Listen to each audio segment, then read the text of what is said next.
Durante muchísimo tiempo, nosotros los garzoneños hemos podido tener la oportunidad de compartir distintas ideologías políticas, propuestas, mandatos y hasta hace poco menos de 4 o 5 años, nosotros los jóvenes pudimos entender realmente la importancia de saber elegir un buen líder para nuestro municipio. Hemos pasado por muchísimas personas, algunas buenas, algunas no tan buenas, algunas le han hecho daño al bolsillo de los garzoneños, algunas no mucho. Y en este punto de nuestra historia me quiero dar el atrevimiento y el espacio aquí con Joseph, ex consejero municipal de Juventudes, estudiante de Ciencias Políticas de la Universidad Surcolombiana, para hacer un breve análisis sobre los precandidatos a la alcaldía de Garzón. Joseph, buenas tardes, muchas gracias. ¿Cómo está? Buenas tardes, Diego. Gracias por la invitación.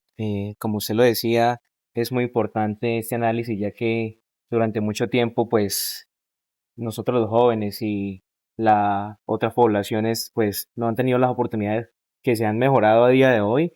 Y pues, muy cierto lo que usted dice de esos candidatos que han afectado de una u otra forma la vida y el bolsillo de los garzoneños. Teniendo en cuenta todo esto que decimos durante los últimos meses, último mes y medio más o menos, me he tomado la molestia de recopilar una serie de información que nos ha ayudado a analizar a cada uno de los precandidatos en aspectos positivos y no tan positivos, que nos ayudarán a tener una visión como más clara de quiénes son, cómo es su trabajo, cómo ha sido su trabajo, qué cargos han ocupado y así, más o menos para saber a quién le estamos dando la oportunidad de representarnos a nosotros los garzoneños frente a nuestro departamento y, por qué no, frente a nuestro país en el gobierno nacional. Me gustaría que empezáramos hablando del precandidato y exalcalde Edgar Bonilla Ramírez, alcalde en los periodos de 2004 y 2007, 2016 y 2019. Edgar Bonilla entre el 2001 y el 2013 se desempeñó como concejal del municipio de Garzón y pues ahí fue donde se consolida esa base política que a día de hoy lo llevó a que fuera en 2 veces alcalde del municipio de Garzón. Entre el 2004 y el 2007 ejerce su primer periodo como alcalde de Garzón. Su gestión se enfoca en una infraestructura básica. Se priorizaron obras de saneamiento básico y proyectos viales iniciales buscando modernizar la cabecera municipal. En el 2004 tenemos su primer acercamiento con lo cuestionable en general, porque tenemos el caso Confamiliar. Durante este año se firman los convenios de salud en Confamiliar Huila con la Mediláser, que años más tarde desencadenarían en un escándalo judicial por presunto desvío de recursos del régimen subsidiado. En junio del 2008 hubo una tragedia de La Corraleja que se desplomó una estructura en las vistas de San Pedro. La justicia pues lo vinculó en la falta de planeación de eso. Y en ese periodo pues también se derivaron diversos procesos ante entes de control que años más tarde se convirtieron en hallazgos fiscales. Y recientemente, en enero del 2025, la Fiscalía vinculó nuevamente a su equipo de trabajo a procesos de responsabilidad fiscal que rastrean el uso de recursos públicos en sus gestiones pasadas. En junio del 2015, en plena campaña de su segunda alcaldía, se dio la captura por el CTI de la Fiscalía por el caso Confamiliar, previamente ya mencionado. El proceso obviamente impactó su imagen, pero logró recuperar la libertad y continuar con su candidatura. En octubre del 2015, para sorpresa de muchos y para festejo de también muchos otros, gana las elecciones y es elegido por segunda vez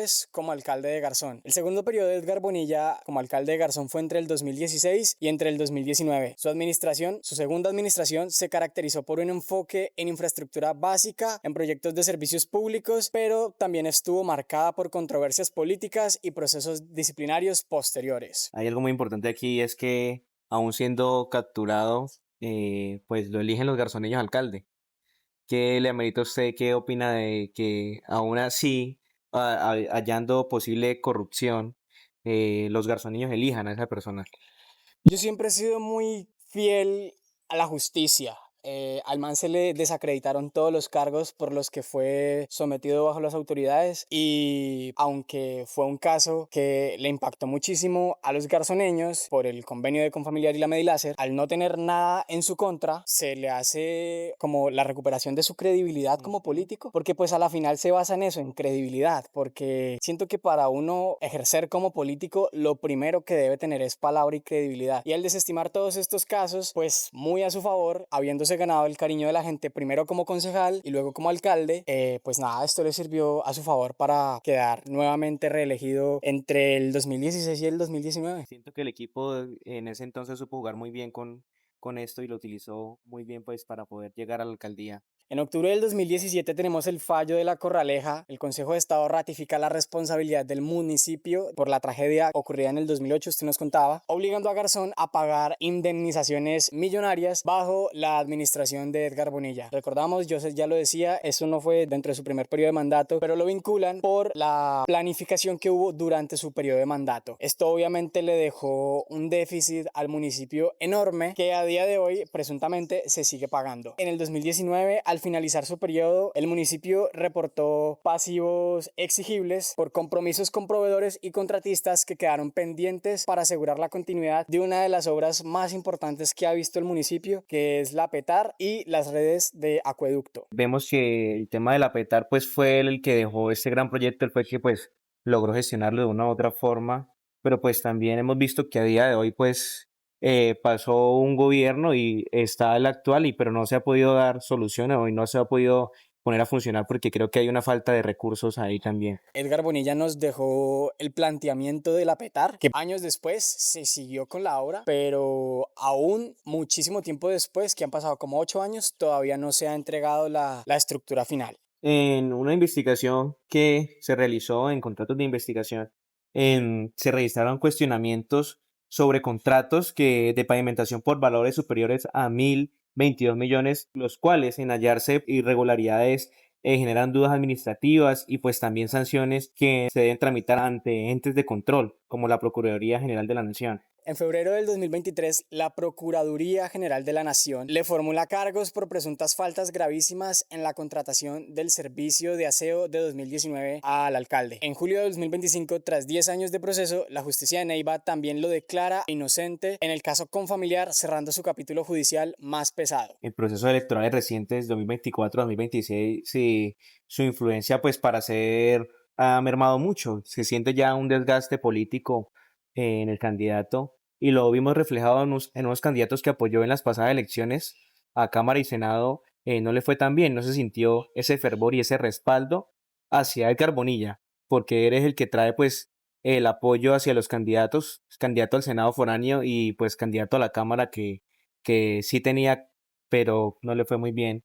Me gustaría que empezáramos a hablar de sucesos más recientes. En esto sí puedo tener más memoria porque ya era un poquito más grande, ya era un poquito más consciente de las cosas. El caso Leonardo Valenzuela Ramírez, alcalde en el periodo 2020-2023. Su administración, Garzón Sí Somos el Cambio, destacó por un avance significativo en el plan de desarrollo con énfasis en infraestructura básica. Uno de sus puntos de mayor conformidad reportados fue la construcción de la PETAR hasta el 80% de ejecución al cierre de su periodo, abordando una demanda histórica de la comunidad para descontaminar fuentes hídricas. Leonardo Valenzuela ha demostrado su respaldo y ha sido calificado en medios regionales como uno de los exalcaldes con mayor capital político en el municipio, manteniendo un liderazgo activo que le ha permitido respaldar a candidaturas actuales a la Cámara de Representantes y a otros cargos regionales para este 2026. Al igual que en otras administraciones, existieron cuestionamientos locales respecto al cumplimiento estricto de decretos durante la pandemia, como el pico y cédula, y demoras pequeñas en obras de barrios periféricos. Se sabe que en el municipio el mayor logro que tiene él para mostrar fue el avance de un 80% en el tema de la PETAR, un tema que es el plan de tratamiento de aguas residuales del municipio de Garzón. Y bueno, a día de hoy no se ha logrado concretar ni poner a funcionar, pero en la administración de Leonardo Valenzuela se avanzó en un 80%. También para el 2020, pleno auge del COVID-19, Garzón logró ser noticia nacional por la implementación de medidas preventivas y apoyos sociales. Esto bajo la administración de Leonardo Valenzuela Ramírez. Personas como usted y personas como yo pudimos ser afortunadamente beneficiarias del proyecto PAE, que también fue liderado por el exalcalde Valenzuela. También cabe resaltar que fue uno de los alcaldes más votados en la historia reciente del municipio, lo que le ha permitido mantener relevancia y respaldar candidaturas actuales para el 2026. En ese año que Leonardo Valenzuela fue alcalde por elección popular, logramos ver que tuvo una votación mayor a 12.000 votos, una votación histórica en el municipio. No hubieron muchos candidatos, entonces también los votos se centran, ¿sí? Entonces, eso le sirvió a él para consolidar esos votos políticos y que de una u otra forma a día de hoy sigue siendo muy vigente. Lo vimos activos en campañas al Senado también y a la Cámara. Sigue siendo muy bien respaldado Leonardo Valenzuela.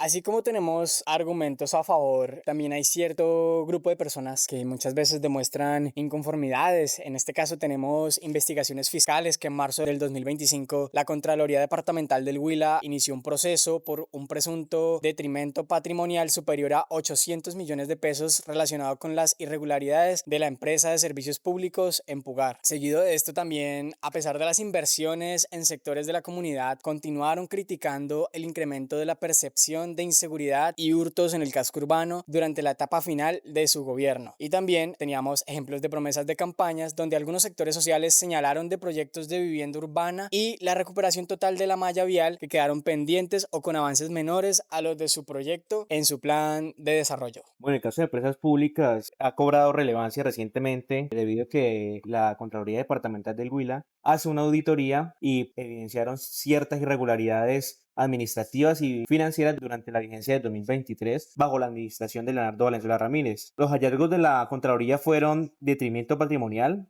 Se identificó un presunto daño al patrimonio público superior a los 800 millones de pesos. La auditoría financiera y de gestión detectó un total de 12 hallazgos, de los cuales varios tienen incidencia fiscal y disciplinaria, y unas irregularidades contractuales. Durante el 2023 se suscribieron 104 contratos que fueron objeto de revisión. Entre las anomalías se encontraron pagos considerados ineficaces, como un pago de cuota a Fedegan sin justificación clara, y gestión administrativa calificada como ineficiente por el ente de control. En febrero del 2025, la gerencia de Empugar también anunció la finalización del contrato con el prestador de servicio Intraseo. La junta directiva determinó que Empugar carecía de la capacidad técnica y financiera para sostener el servicio bajo las condiciones previas. En julio del 2023, la Procuraduría General de la Nación ya había formulado cargos contra Valenzuela por presuntas irregularidades en la contratación del servicio de aseo con un particular, omitiendo aparentemente los procedimientos de selección objetiva. La actual gerencia de Empugar realizó una jornada de rendición de cuentas para intentar recuperar la confianza ciudadana tras estos hallazgos. Los procesos fiscales y disciplinarios también continuaron su curso para determinar la responsabilidad individual de los funcionarios implicados en el manejo de los recursos durante el cierre del gobierno anterior.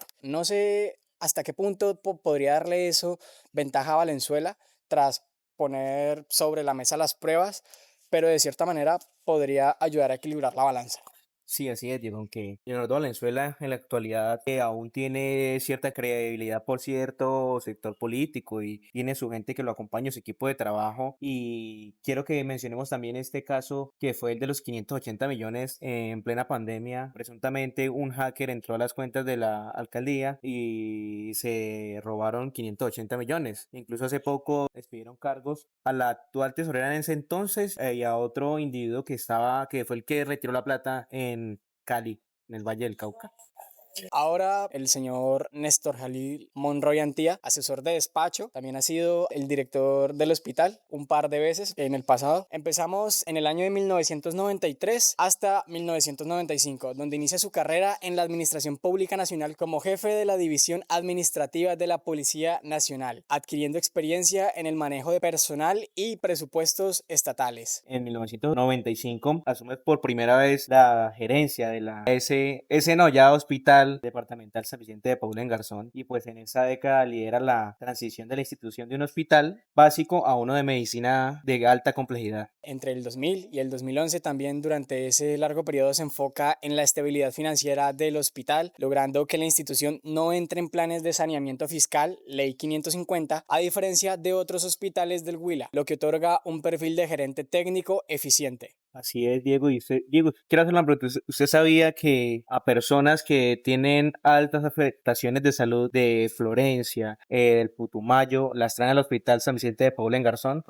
No, la verdad no sabía. Sé de mano muy cercana que el Hospital San Vicente de Paúl es de los hospitales que más contrata gente de afuera. O sea, por eso es que uno ve como tanto médico costeño y vainas así. Porque el hospital, como, pues no sé, de pronto si me estoy yendo un poquito, como que cuenta con recurso para personal bastante amplio. Y sé que eso le ha traído muchísimos médicos buenos al hospital de pronto de otras partes. También gente especializada, neonatólogos, de pronto nutricionistas, este tipo de cosas. Pues pues también esto se debe muchas veces a la falta de personal en el departamento. Por eso dice usted que ve personas de otro lado, porque pues muchas veces vemos lo difícil que es acceder a un programa, a una carrera universitaria del tema de salud, tema de medicina o enfermería. Es muy difícil. Vemos que la única es pública con un nivel de ICFES súper alto y la otra es una privada 19, 20 millones el semestre. 16 Realmente de es muy hecho. difícil. Entonces, por eso en la costa ya han avanzado, ya es como más fácil el acceso y allá sí hay muchas personas en el área de la salud y que vienen a trabajar acá en el municipio de Garzón. Pero de una u otra forma eso ha traído desarrollo al municipio y ahorita que se está haciendo, ya terminando la nueva torre del hospital, que va a tener mucha más mano de obra, mucha más personal capacitado y mucha más tecnología para poder atender todas las necesidades del Huila y pues, como le decía, de el Caquetá, el Putumayo, que vienen también, llegan acá al municipio de Garzón. ¿Hospital de tercer nivel se podría decir? ¿O no? No sé cuál, ahí sí me corcha Diego, pero tenemos que averiguar eso. En algún momento alguien me dijo que un hospital de primer nivel era un hospital básico, pero también hay gente que dice que hospital de primer nivel es algo bastante bien equipado, entonces no sé ahí cómo explicar la situación, Comparación, la sí. comparación, sí. De pronto alguien que sepa en algún momento nos pueda sacar de esa duda. Continuando un poquito con el señor Jalil Monroy, en abril del 2012 es reelegido como gerente tras un cuestionado concurso de méritos. Este proceso disparó una serie de demandas por parte de otros aspirantes que alegaban falta de transparencia. En el 2014, el Tribunal Superior de Neiva emite un fallo de nulidad sobre su elección. El argumento es que principal fueron las pruebas de conocimiento y la ponderación de la hoja de vida que fueron diseñadas pues para favorecer su continuidad.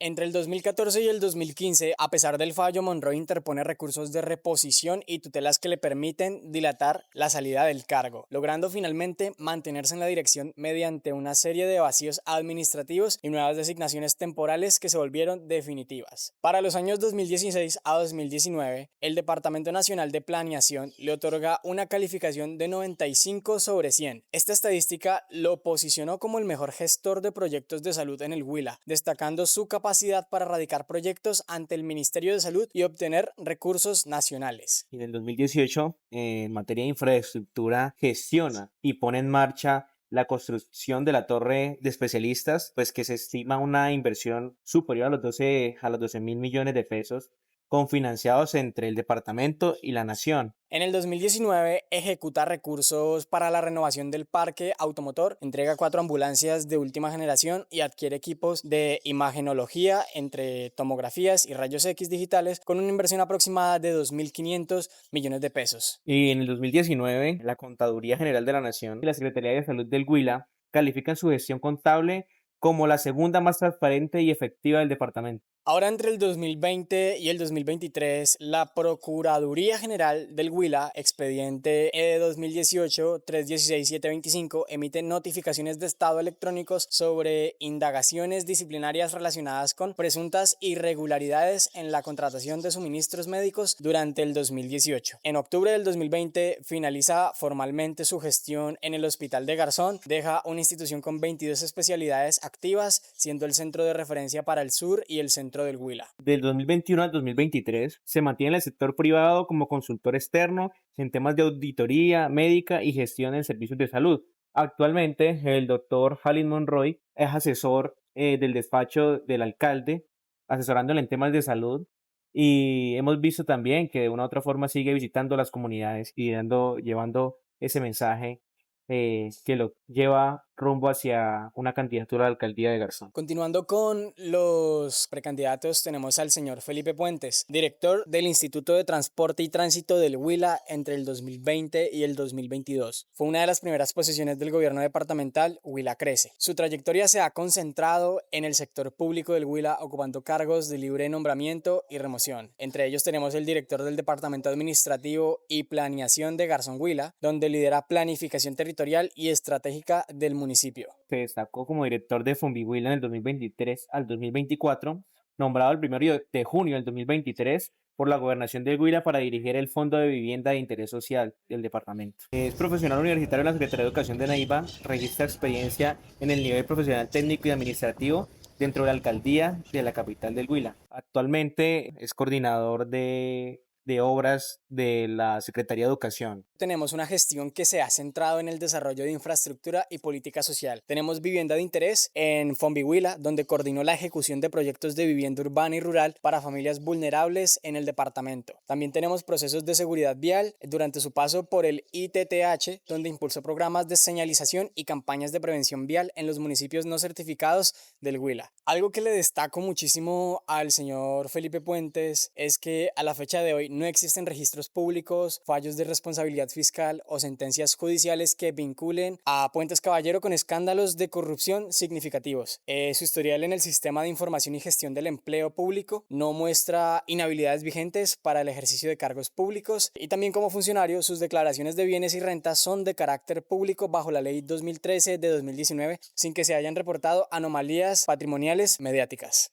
Y también pues se siente el auge de la gente porque vimos que ha hecho algunas visitas, hemos visto por redes sociales que la gente lo recibe y también ha tenido buena acogida el tema de la precandidatura a la alcaldía de Garzón. Él ha venido trabajando y pues a pesar de que es muy joven ha tenido cargos muy importantes y que se ve y se refleja a día de hoy es que tiene una hoja de vida limpia y ha salido muy bien de esos cargos con la vara muy alta. ¿Tenemos la edad del señor? No, pero es muy joven, Es creo que bastante joven. está como entre los 32 años, el doctor Felipe Puentes. Continuando con el auge de los Felipes, tenemos al señor Felipe Victoria Barragán, director actualmente del Interhuila entre el periodo 2023-2027. Profesionalmente es economista con una especialización en gobierno y gestión pública territorial. Posteriormente obtuvo una maestría en gobierno del territorio y gestión pública. También se desempeñó como director ejecutivo de la Fundación Fundacofisán, Fundación Social Cofisán. Durante su gestión lideró proyectos de impacto social y convenios como con las escuelas deportivas por la paz y para la paz. Fue secretario general y de Convivencia Ciudadana en el mandato de Edgar Bonilla. En el 2023 fue una figura clave en la política regional. Fue gerente de la campaña a gobernación de Rodrigo Villalba Mosquera. En enero del 2024, el 3 de enero para ser específicos, fue posesionado oficialmente por el gobernador Rodrigo Villalba como director del Interhuila. Su administración se ha caracterizado por un alto nivel de aprobación en el sector deportivo debido a el programa Huila Activo y Saludable, donde llegó por primera vez a los 37 municipios del departamento y a la colonia Opita en Bogotá. Ha entregado más de 220 millones de pesos en estímulos a deportistas y entrenadores destacados entre el 2024 y el 2025. Y también ha tenido una gestión ante la Asamblea del Huila para la recuperación de escenarios emblemáticos y mesas técnicas con la Universidad Nacional para proyectos de desarrollo regional. A día de hoy no se encuentra ninguna investigación en curso ni ninguna archivada. Su perfil económico reportado se centra en su rol administrativo y académico en gestión pública. No existen registros de investigaciones penales, disciplinarias o escándalos de corrupción que lo vinculen directamente a su gestión. Su trayectoria se mantiene con una imagen técnica y de confianza dentro del gabinete departamental y actualmente continúa al frente del Interhuila con un enfoque reciente en el fortalecimiento de la halterofilia, logrando pasar de 5 a más de 400 pesistas en el departamento bajo su dirección. Y de hecho me gustaría mencionar aquí como apunte técnico, Felipe Victoria ha estado muy de la mano con Luis Suárez, el dueño del Titan Box, aquí en Garzón, promoviendo precisamente este tema de la halterofilia. Los he visto bastante activos en el tema. Lo que le ha apostado a Felipe es a impulsar esos deportes que nunca se han visto en el municipio. Este tema del levantamiento de pesas pues ha acogido una gran cantidad de chicos de diferentes edades y de diferentes sectores del municipio. Incluso hemos visto también que llegan a la zona rural a dictar estas clases. A dictar este tipo de clases, sí señor. Bueno, seguimos en esta tanda de precandidatos. Ahora vamos con Sergio Lozada. Sergio Lozada es un abogado. Su trayectoria ha estado ligada al derecho privado y a trabajar con entidades privadas. Y es egresado de la Universidad Sergio Arboleda. Actualmente precandidato a la alcaldía de Garzón. Ya es fijo, ya lo anunció. Es reconocido por ser hijo del fallecido dirigente conservador Orlando Lozada Buendía. Su trayectoria se caracteriza pues por continuar con ese legado familiar y vinculado históricamente al Partido Conservador. aunque en años recientes ha buscado espacios de participación independientes o a través de otras coaliciones. Dentro de su trayectoria política tenemos la participación en unidades de trabajo legislativo hacia más o menos el 2018, donde se tiene registro de su vinculación en gestiones políticas relacionadas con la Cámara de Representantes, donde se le ha mencionado en el contexto de apoyos políticos en el sur del país. En el 2023 aspiró a la alcaldía del municipio de Garzón. Iba con un aval del Partido Cambio Radical, pero días después el mismo partido anunció que no mantendría dicho aval. Y el 29 de octubre del 2023 obtuvo una votación aproximadamente de 8.700 votos, que esta cifra lo posicionó como la segunda votación más alta del municipio en el 2023. Gracias al estatuto de la oposición, por quedar en segundo lugar, recibió una credencial como concejal en el periodo de 2024-2027. Durante este tiempo, en el Consejo Municipal, ejerció una total oposición hacia la actual administración y renuncia al Consejo el 17 de octubre del 2025. Ante la mesa directiva de la corporación, manifestó haber cumplido con su tarea, con honestidad y respeto por la dignidad del cargo, para ya meterse de lleno hacia la Hacia su campaña campaña a la alcaldía política. de Garzón. Tenemos en el 2023, durante su campaña en la alcaldía de Garzón, una solicitud ante el Consejo Nacional Electoral para revocar su inscripción como candidato. Sin embargo, mediante la resolución número 10.697 de 2023 del Consejo Nacional Electoral, negó la revocatoria, confirmando que estaba plenamente habilitado para participar en las elecciones del 29 de octubre de ese año. Para el 2025, tras su renuncia formal al Consejo de Garzón, circularon comentarios y publicaciones en redes sociales que sugerían que su dimisión buscaba evitar una posible destitución por demandas en curso. No obstante, el propio Lozada afirmó públicamente que su retiro se debió al cumplir de su tarea y a la intención de fortalecer un nuevo proyecto político. Se le asocia con una casta política que es el legado que deja su padre Orlando Lozada Buendía. Que la villa de nuestro municipio se llama así y el El estadio estadio. también se llama Sí, así. sí, señor, así es. Otros datos relacionados es la cercanía con el electorado, pues a pesar de los cuestionamientos de sus opositores, mantiene una base de apoyo muy significativa y que a día de hoy lo respalda y que es uno de los más funcionados para llegar a una alcaldía de Garzón. Durante su periodo como concejal entre el 2024 y el 2025, sus intervenciones se centraron en la fiscalización de servicios públicos como las zonas azules y la infraestructura educativa. A día de hoy sigue llevando esos lemas. Hemos visto que ha estado por medios de comunicación hablando del tema de tránsito, zonas azules, del tema de habilitar zonas de parqueo para las motocicletas. En cuanto a cuestionamientos de contratos, se denunció la existencia de 3 contratos de suministros que sumaban aproximadamente 30 millones de pesos destinados exclusivamente a fotocopias y papelería para el Consejo. El escándalo surgió debido a que el monto se consideró desproporcionado para las necesidades reales de la corporación en ese momento. Los contratos fueron objetos de fuertes críticas por parte de sectores políticos y medios de comunicación locales como La Nación. Yo creo que este tema es uno de los que más le cala a Sergio Más porque sonado. más sonado y de lo que nunca le ha servido en sus campañas porque siempre sale a relucir este tema y siempre como que logra su objetivo que es no pasar a llegar al cargo que aspira. Entonces este fue un tema en donde no le favoreció mucho a Sergio en su imagen y actualmente sigue siendo muy reprochable por la comunidad garzoneña. Alguien hace poquito me comentaba precisamente sobre este escándalo, que todo esto surge de una sesión del consejo. El cuento, presuntamente, es que esto al ser una sesión completa del consejo, pues resulta ser probablemente más de una resma de papel, donde pues obviamente al salir toda esta cantidad de impresiones, la cantidad de las fotocopias resulta ser exorbitante. Puede como no puede ser, a muchos de los concejales puede que les pase, puede que no les pase, puede que no se hable de eso, porque tristemente es algo que muchas entidades tienen manipulado dentro de los medios, pero en este caso como Sergio jamás metió mano al fuego, por eso se le sigue cuestionando al respecto. Hace poquito precisamente hablaba de eso con alguien que está como muy allegado a ese ámbito, me comentaba precisamente esto, como Sergio nunca veló por ese tema, se le sigue saliendo a la luz, como nunca metió plata, se le sigue saliendo a flote ese tema pues cada vez que empieza una nueva campaña. Así es, Diego, y ya para ir cerrando este ramillete de precandidatos,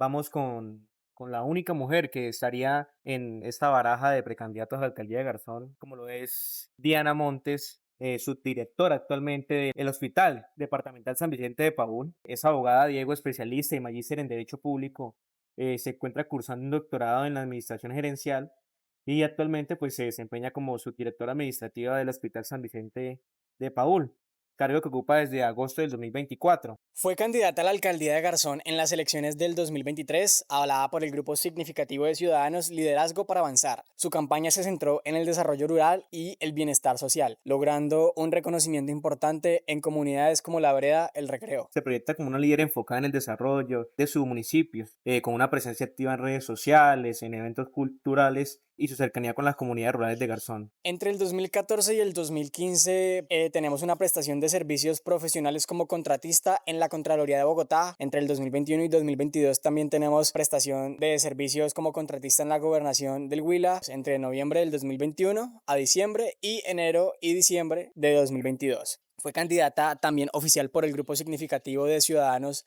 Liderazgos para Avanzar, como mencionábamos. No resultó electa a la alcaldía. Su ganador en ese entonces fue el actual alcalde Francisco Calderón Feriz, pero su candidatura se posicionó como una alternativa de liderazgo femenino y renovación en el municipio. Para ser una primera vez aspirando a una alcaldía del municipio de Garzón y pues también teniendo en cuenta que no era muy reconocida, no tenía como esa experiencia pública en lo local acá en el municipio, logró sacar una excelente votación, siendo respaldada por un considerable número de garzoneños. Durante su campaña a la alcaldía del 2023 también se presentó una solicitud de revocatoria de su inscripción ante el Consejo Nacional Electoral. No obstante, el CNE, mediante la resolución número 10.606 de 2023, negó la solicitud, permitiéndole dar continuidad con su candidatura sin impedimentos legales. Tampoco se registran investigaciones disciplinarias penales o escándalos de corrupción vigentes en la base de datos de consultas públicas. Básicamente, una persona con una hoja de vida bastante limpia. Así es, Diego, y pues es la única mujer también en este ramillete y con la que tiene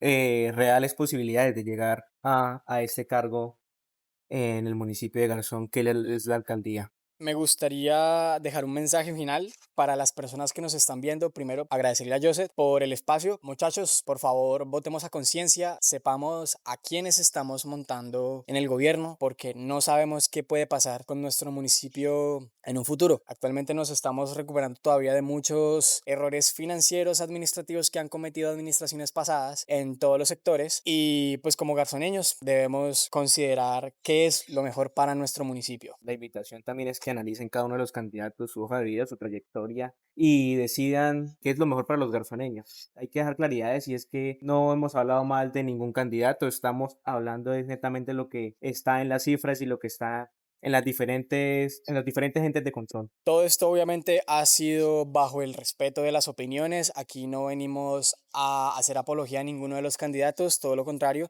Nuestra intención desde el primer momento siempre fue mantenerlos al tanto de lo que hay detrás de cada uno de estos candidatos. Y pues nada, muchísimas gracias por vernos, por escucharnos. Esperamos que esto les haya servido de muchísimo. Nos vemos en una siguiente. Hasta luego.